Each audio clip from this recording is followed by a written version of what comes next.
ഇന്നത്തെ ഗോസ്പൽ എന്നൊരു സംശയമാണ്. ആരാണ് കൂടുതൽ ദുഷ്ടൻ? അപ്പൻ ഹെരോദോസാണ്, മകൻ ഹെരോദോസാണ്? അപ്പൻ ഹെരോദോസ് ഈശോനെ കാണാൻ ആഗ്രഹിക്കുന്നുണ്ട്.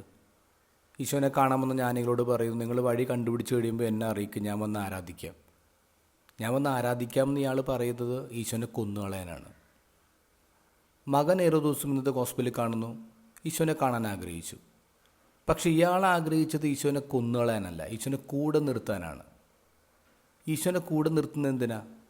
ഈശോയുടെ എൻ്റർടൈൻമെൻറ്റ്, ഈശോയുടെ അത്ഭുതങ്ങളൊക്കെ കാണാം. കാരണം ഈശോനെക്കുറിച്ച് നാട്ടുകാർ ഭയങ്കര ഇമ്പ്രസീവായിട്ടാണ് സംസാരിക്കുന്നത്. അപ്പോൾ അങ്ങനെ ഒരാളെ കൂടെ നിർത്തിയാൽ ഗുണമുണ്ടാവും.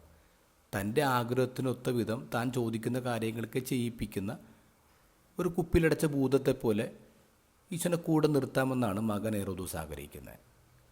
ലൂക്കായുടെ ഗോസ്പൽ 23-ാം അധ്യായത്തിൽ പീലാത്തോസ് ഹെരോദോസിൻ്റെ കൊട്ടാരത്തിലേക്ക് ഈശോനെ പറഞ്ഞു വിടുന്നുണ്ടല്ലോ. അപ്പോൾ ഹെരോദോസ് വളരെ ഹാപ്പി ആവുന്നുണ്ട്. കാരണം അവൻ്റെ അത്ഭുതങ്ങൾ കാണാവുന്ന പ്രതീക്ഷയിലാണ്. പക്ഷേ ഈശോ അത്ഭുതങ്ങളൊന്നും പ്രവർത്തിച്ചില്ലെന്ന് മാത്രമല്ല, അവൻ്റെ ചോദ്യങ്ങൾക്കൊന്നും പ്രോപ്പറായിട്ട് മറുപടി കൊടുത്തില്ല. ഇതാണ് ഹെരോദോസിനെ ദേഷ്യം പിടിപ്പിക്കുന്നത്. അപഹാസ്യനായിട്ട് ഈശോനെ അവിടെ നിന്ന് അയാളെ ഇറക്കി വിടുകയാണ്. നമ്മൾ പലപ്പോഴും ഈ മകൻ ഹെരോദോസിനെ പോലെയാണ് ദൈവത്തെ കാണുന്നത്. നമ്മുടെ കാര്യങ്ങളൊക്കെ നമുക്ക് നൽകുന്ന, നമ്മുടെ ചൊൽപ്പടിക്ക് നിൽക്കുന്ന, നമ്മൾ എൻ്റർടൈൻമെൻറ്റ് ചെയ്യുന്ന ഒരു ദൈവത്തെ നമ്മളിങ്ങനെ മെനഞ്ഞെടുക്കുകയാണ്. എന്തെങ്കിലും തിരിച്ചടി കിട്ടിക്കഴിയുമ്പോൾ ദൈവമില്ലെന്ന് നമ്മൾ പറയുകയും ചെയ്യും. ആരാണ് കൂടുതൽ ദുഷ്ടൻ?